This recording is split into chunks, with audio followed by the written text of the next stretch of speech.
Assalamu alaikum достор, бүгүн биз сиздер менен маркетинг, e-commerce жөнүндө сөз кылабыз.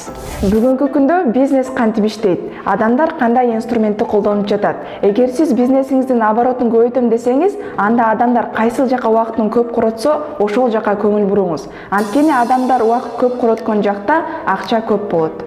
Ал эми мен азыр сиздерге практика жүзүндө интернет магазинден кантип заказ бергенди көрсөтүп берем. Мисалы, мен өзүмө бут кийим заказ бергим келип жатат. Эң эле алгач Google'га кирип «женская обувь» деп жазам. Бул жактан мага бир нече интернет магазиндер чыкты.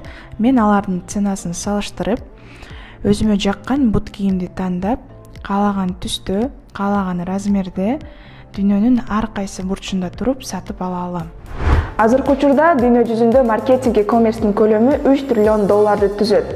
Жана ошондой эле азыркы учурда ар бир бизнесмен адамдын өзүнүн маркетинг e-commerce, башкача айтканда интернет магазини болуш керек. Эгерде бул маалымат сизге пайда болсо, анда лайк басып, комментарий калтыра кетиңиз.